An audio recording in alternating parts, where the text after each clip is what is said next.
Hi, I'm page 1. Hello, I'm page 2. And I am page 3.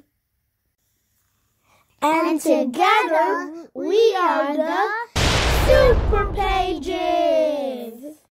We like to read. We like books. We love to read books.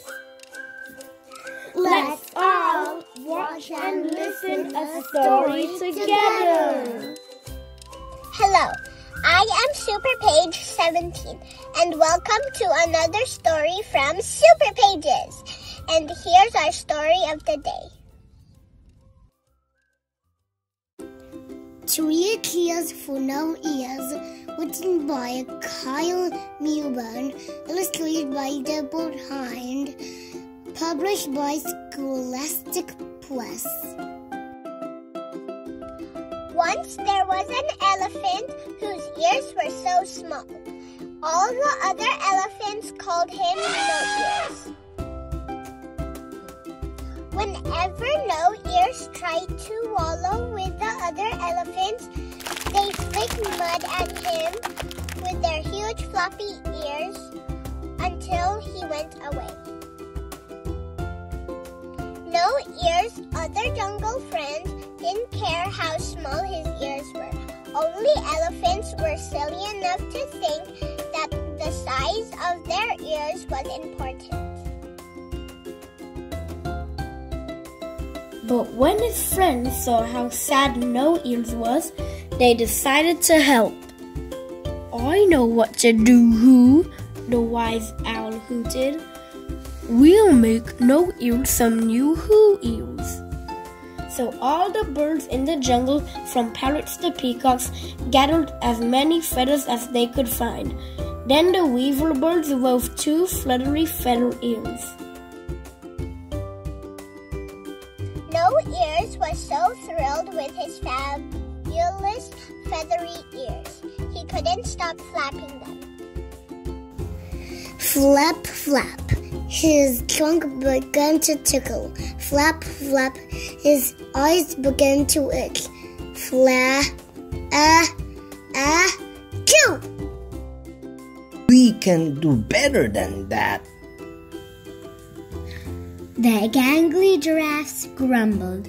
They stretched to the very top of the tallest tree and plucked 2 lush leaves. No Ears adored his lush leafy ears. He didn't notice the hungry caterpillars chomping away inside. Chomp chomp. They went all through the night. In the morning, they turned into butterflies and fluttered away. No Ears' friends tried everything, like blankets and banana bunches and fur and flowers. They even asked the spiders to spin wispy web ears. It's no use, No Ears sighed. I'll never have lovely big ears. He felt so sad he lumbered deep into the jungle. Suddenly, the ground began to tremble. A mighty trumpeting echoed through the trees. The great granddaddy bull elephant, leader of the herd, had been buried by a rock slide.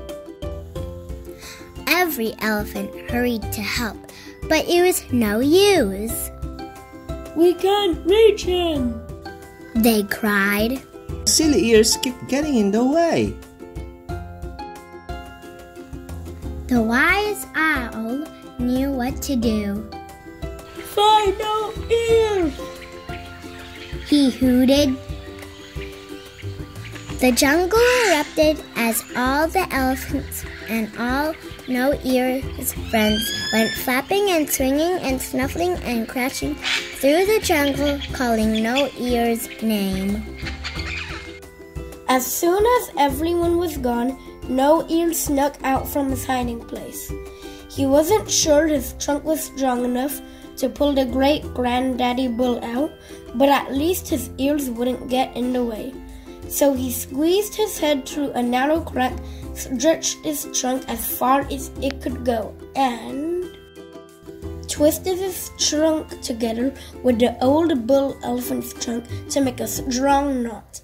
The great-granddaddy bull was so heavy, No Ears worried his trunk might snap in two, but he kept pulling and pulling.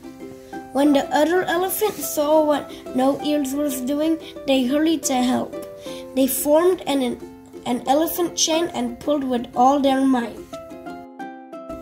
Pop!